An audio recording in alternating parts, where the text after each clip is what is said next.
नमस्कार दोस्तों, मैं हूं सचिन मिश्रा और आज हम बात करेंगे एक ऐसे नरसंहार की जिसकी शुरुआत आज से 26 वर्ष पहले अफ्रीकी देश रवांडा में हुई, जब वहां के राष्ट्रपति जुवेनल हाब्यारिमाना के विमान को रवांडा में बम से उड़ा दिया गया। उस विमान में बुरुंडी के राष्ट्रपति सिप्रेन भी थे।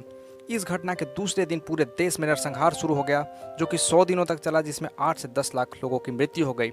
रूह कपा देने वाली घटना क्यों हुई, इसका क्या कारण था, इसका पूरा ताल्लुक रवांडा के दो समुदाय के इतिहास से जुड़ा हुआ है। तो चलिए सबसे पहले रवांडा के इतिहास को समझते हैं। दरअसल रवांडा में दो समुदाय के लोग रहते हैं, एक हुतू जिनकी जनसंख्या 85% है और एक तुत्सी। इतिहास में रवांडा बेल्जियम औपनिवेशिक साम्राज्य का हिस्सा हुआ करता था और हम जानते हैं औपनिवेशिक देश की परंपरा रही है कि बांटो और राज करो।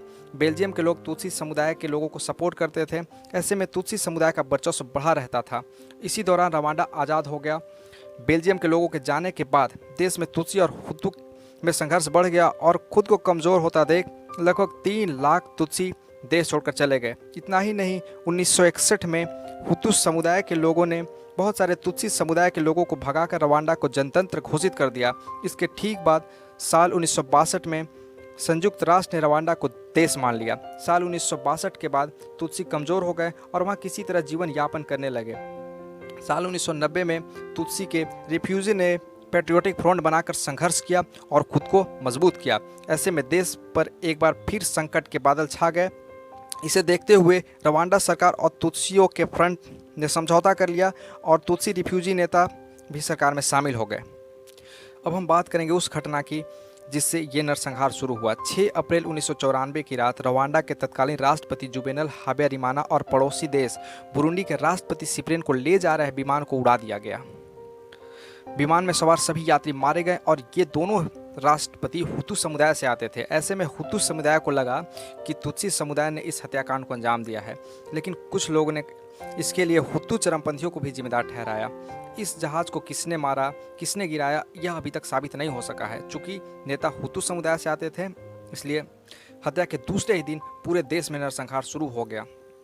हुतू सरकार के सैनिक तक इसमें शामिल थे। आरोप ये है कि रवांडा सेना के अधिकारी, पुलिस विभाग, सरकार समर्थित लोग, उग्रवादी संगठन भी इसमें शामिल थे। हुतू चरमपंथियों ने RTLM नाम का एक रेडियो स्टेशन स्थापित किया था। इसमें चरमपंथियों को निर्देश देते हुए घोषणा की गई थी कि तिलचट्टे को साफ करो, यानी तुत्सी समुदाय के लोगों को मारो। इस नरसंहार से पहले बेहद गोपनीय तरीके से चरमपंथियों को हुतू सरकार की आलोचना करने वाले लोगों की लिस्ट थमा दी गई थी, इसलिए राजनीतिक विरोधियों को निशाना बनाया गया और उन्हें मौत के घाट उतार दिया गया। 100 दिनों तक लगातार वारदातें होती रही गई, बहुत सारे लोग मारे गए। इस भयानक कत्लेआम से बचने के लिए उस समय रवांडा के लाखों लोग भागकर दूसरे देशों में शरण ली। ये घटना इतना निर्मम था कि हुतू समुदाय के लोगों ने तुत्सी समुदाय से आने वाले पड़ोसी, रिश्तेदार, यहाँ तक कि अपनी पत्नियों को भी मौत के घाट उतार दिया। अगर ये अपनी पत्नियों को नहीं मारते तो लोग उन्हें मार देते। इतना ही नहीं, तुत्सी समुदाय के कबीलों वाली महिलाओं पे बहुत जुल्म और अत्याचार किए गए। उस समय रवांडा के प्रत्येक व्यक्ति के पास मौजूद पहचान पत्र में उसकी समुदाय का भी जिक्र होता था, इसलिए चरमपंथियों ने सड़कों पर नाकाबंदी कर दी और उनके पहचान पत्र मांगने लगे और पहचान पत्र देखकर उनको काट दिया गया। अब हम समझते हैं कि नरसंहार रुका कैसे। युगांडा सेना समर्थित RPF अब सुव्यवस्थित होकर अपने लोगों को बचाने के लिए रवांडा आ गई। धीरे धीरे वे अधिक से अधिक इलाकों पर कब्जा कर लिए और वे 4 जुलाई 1994 को किगाली में प्रवेश कर गए, जो कि राजधानी है रवांडा की। कई रिपोर्ट बताते हैं कि बदले की कार्रवाई में RPF ने भी लाखों हुतू समुदाय को मौत के घाट उतार दिया। 100 दिनों के बाद हुतू और तुत्सी में एक बार फिर समझौता हुआ और हुतू समुदाय का नेता राष्ट्रपति और तुत्सी समुदाय का नेता उपराष्ट्रपति बनाया गया और देश में एक नया संविधान बन गया। उसी के अनुसार अब देश चलता है।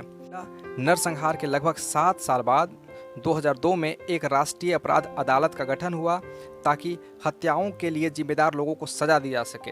हालांकि वहां हत्यारों को सजा नहीं मिल सकी। इसके बाद संयुक्त राष्ट्र सुरक्षा परिषद ने तंजानिया में एक इंटरनेशनल क्रिमिनल ट्रिब्यूनल बनाया, जहां कई लोगों को नरसंहार में दोषी बताया गया और उन्हें सजा सुनाई गई। इसके अलावा रवांडा में भी सामाजिक अदालतें बनाई गई ताकि नरसंहार के लिए जिम्मेदार लोगों को मुकदमा चलाया जा सके। कहते हैं कि मुकदमा चलाने से पहले ही करीब 10,000 लोगों की जेल में ही मृत्यु हो गई। साथियों, माना जाता है कि जातीय संघर्ष में हुए नरसंहार की वजह से रवांडा में आज के समय में जनजातीयता के बारे में बोलना गैर कानूनी बना दिया गया है। सरकार की माने तो ऐसा इसलिए किया गया है ताकि लोगों के बीच नफरत ना फैले और रवांडा को एक और जनसंहार का सामना न करना।